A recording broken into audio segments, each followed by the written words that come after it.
સુરતમાં સાંસદ પરસોત્તમ રૂપાલાનું તીખું અને વિચાર પ્રેરક નિવેદન સામે આવ્યું। સૌરાષ્ટ્ર કડવા પાટીદાર સેવા સમાજના કાર્યક્રમમાં હાજરી આપી હતી ત્યારે જાહેર મંચ પરથી સમાજના શ્રેષ્ઠીઓને આકરી ટકોર કરી હતી।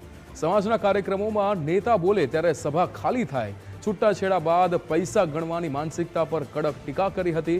સમાજની કડવી વાસ્તવિકતાઓ ખુલ્લેઆમ રજૂ કરી હતી। કુરિવાજો અને આંતરિક અનુશાસન પર ભાર મૂક્યો હતો। ભવિષ્યના પડકારો સામે સમાજને જાગૃત થવાનો સંદેશ આપ્યો હતો।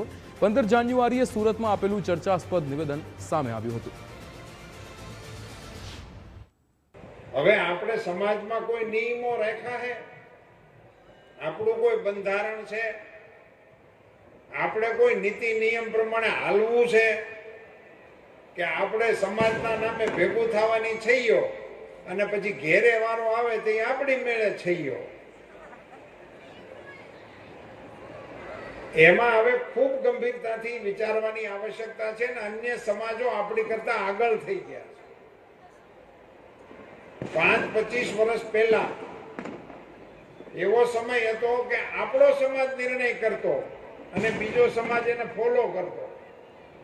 આજે બીજા સમાજોએ નિર્ણય કરી નાખ્યા ને આપણે તો હજી વિચારણા નથી શરૂ કરી।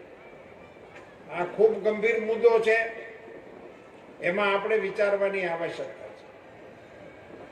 કેટલાય સમાજે નિર્ણય કર્યા। એક સમાજે તો એવો નિર્ણય કર્યો કે હોનાના દાગીના દેવાના જ નહીં। સામાજિક નિર્ણય છે, નિર્ણય થઈ ચૂક્યો છે। ઘણા સમાજની અંદર સમૂહ લગ્નોના નિર્ણય થઈ ગયેલા છે કે આખા સમાજના એક જ તારીખે લગ્ન થાય। કચ્છ આહિર સમાજ એની એક જ તારીખ, એ તારીખે જ બધાના લગ્ન થાય। આપણા સમાજે આવું કઈ વિચારવાની આવશ્યકતા છે? પણ મારા મતે છૂટાછેડા એ મહત્વની વાત નથી, પણ છૂટાછેડા પછી એના બાપા પૈસા ગણવા બેહે છે, એ આપણા શરમજનક આપણા માટે છે।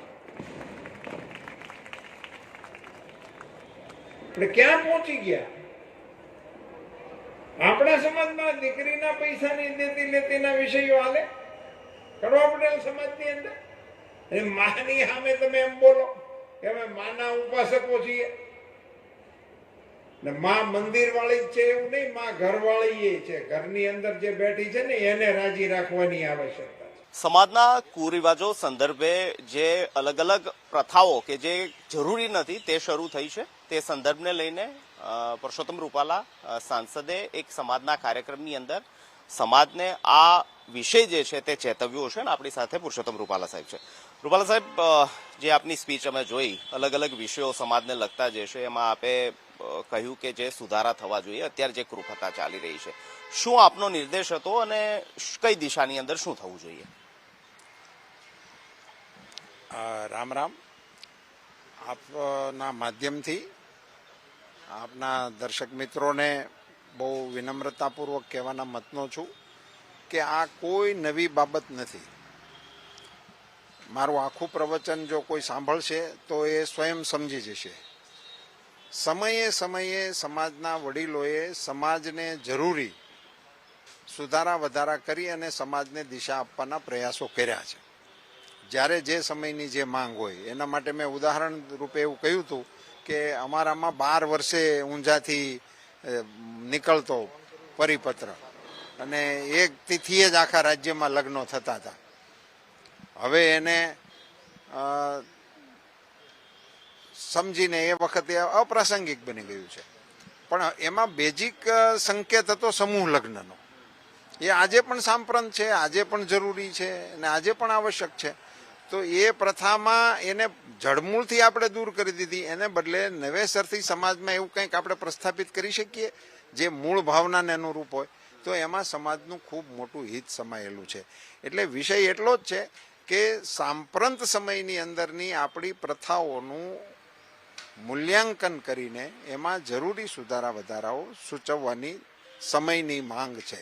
શું એવું લાગે સાહેબ, શું સુધારો થવો જોઈએ? આપે છૂટાછેડાની પણ વાત કરી, લગ્નના ખર્ચની પણ। એટલે એનું જ્યારે સમાજના શ્રેષ્ઠીઓ મૂલ્યાંકન કરશે તો હું કહીશ એની કરતાંય સારી બાબતો ધ્યાનમાં આવશે।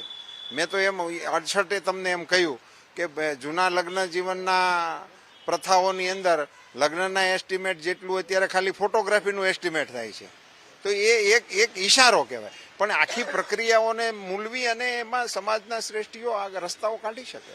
એક ભાગીને લગ્ન કરવા વાળો વિષય સમાજમાં ચાલે છે, ખાસ પાટીદાર સમાજમાંથી જે માંગ ઉઠી કે આમાં નિયમો બનવા જોઈએ, સુધારો થવો જોઈએ. આપ શું માનો છો? સરકાર પણ આ લેવલે વિચાર કરી? આ વિષય ખૂબ સંવેદનશીલ વિષય છે અને પાટીદાર એક સમાજ નહીં, લગભગ સમાજોમાંથી આ માંગ ઊભી થઈ ચૂકી છે અને સરકાર એક દિશામાં આગળ પણ વધી ચૂકી છે અને યોગ્ય દિશાના નિર્ણયો ટૂંક સમયમાં આવે એવી સંભાવનાઓ છે. હું આશા રાખું છું કે સમાજ જીવનની જે માંગ છે કે ભાઈ આવા પ્રસંગોએ એમના માતા પિતાને વિશ્વાસમાં લેવામાં આવે, એમના પરિવારને ધ્યાનમાં મૂકવામાં આવે તો એ ઉચિત ગણાશે, એવો મારો પણ મત છે. છેલ્લો પ્રશ્ન સમાજના વિષયથી ઉપર ઉઠીને, જે પ્રકારની પાટીદાર સમાજમાંથી જ અને ઈડબ્લ્યુએસની જે સ્થાનિક સ્વરાજની અંદર પ્રતિનિધિત્વ મળવાની જે વાત થઈ રહી છે કે જે મળવું જોઈએ તે નથી મળતું, તે પ્રકારની બૂમભરાડા શરૂ થઈ છે. રાજકીય આગેવાન તરીકે આ વિષયને આપ કઈ રીતે જોવો છો? મારો એવો પોતાનો મત છે કે જેમ ચૂંટણીના જે રિઝર્વેશનો છે એની અંદર એક વાત ક્લિયર હોય છે કે એ વર્ગ છે એ નોટિફાઈડ થઈ જતો હોય છે. આમાં હજી એવું હું માનું છું ત્યાં સુધી એ વર્ગ નોટિફાઈડ આજે નથી. આજે એ જુદી જુદી રીતે એની પેલી છે અને જે વ્યવસ્થાઓ આપણે અત્યારે અમલમાં છે એ શૈક્ષણિક રીતે અને અન્ય લાભો લેવા માટે મર્યાદિત છે. એટલે જ્યાં સુધી એ વર્ગનું એક પ્રકારે આકલન થઈ અને એ નોટિફિકેશન એનું ન બહાર પડે ત્યાં સુધી એનો અમલ કરવો એ બહુ મને વ્યવહારુ નથી લાગતો. કોઈ એવું પણ કહ્યું કે પહેલા પાટીદાર પ્રતિનિધિત્વ દરેક જગ્યાએ જોવા મળતા, પણ હવે 2-5 ને બાકી મૂકીને સ્થાનિક સ્વરાજની ચૂંટણીમાં પ્રમુખો હોય, સ્ટેન્ડિંગ કમિટી હોય, એમાં પ્રતિનિધિત્વ ઘટી રહ્યું છે. પાટીદાર સમાજના હાર્દિક પટેલ જે ધારાસભ્ય છે તેને આ પ્રકારનું નિવેદન, બીજા પાટીદારોએ પણ તેને સમર્થન આપ્યું. આપ આવું માનો છો કે પાટીદાર સમાજનું રાજકીય પ્રભુત્વ જે છે તે ધીમે ધીમે ઓછું થઈ રહ્યું છે સમાજમાંથી, રાજકારણ જીવનમાં? હું માનું છું કે આ બાબત બહુ વિશાળ પરિપ્રેક્ષમાં ચાલે છે. રાજ્યના મુખ્યમંત્રી પટેલ છે ત્યારે આપણે આવી ચર્ચા કરીએ ઠીક ન કહેવાય. Thank you sir. Purushottam Rupala સાંસદ રાજકોટના છે અને તે કહી રહ્યા છે કે સમાજ જીવનની એ બદીઓ, એ કુરિવાજો જે હાલની પ્રથાની અંદર જોવા મળી રહ્યા છે, જે નુકસાનકારક છે, તેની અંદર સુધારો જરૂરથી થવો જોઈએ. કેમેરામેન જય સાથે નિકુંજ જાની, ગુજરાત ફર્સ્ટ, ગાંધીનગર.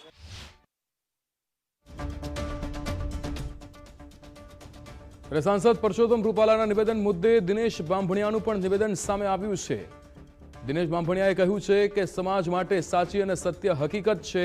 સમાજના બંધારણમાં બદલાવ જરૂરી છે. છૂટાછેડા થવા અને છૂટાછેડામાં પૈસા લેવા એ ખરાબ બાબત છે તેવું નિવેદન આપ્યું.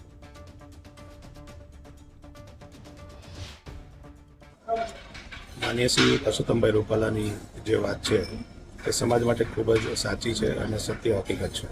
હું આ વાતને સમર્થન કરું છું કે સમાજનું કંઈક બંધારણ બનવું જોઈએ અને સમાજમાં થતા દૂષણોનો દૂર થવા જોઈએ. માનનીય રૂપાલા સાહેબે જે વાત કરી છે એ મુજબ છૂટાછેડાના પૈસા લેવા, ડિવોર્સના મેટરો વધવી અને ખાસ કરીને દીકરીઓ પોતાના જીવનસાથીની પસંદગીમાં જે કંઈ વધારે પડતા માંગણીઓ કરી રહી છે તે સમાજ માટે એક દૂષણ છે. દરેક સમાજે આમાંથી શીખ લેવી જોઈએ અને સાથે સાથે આનું એક બંધારણ પણ બનવું જોઈએ. હું આ વાતને સમર્થન કરું છું.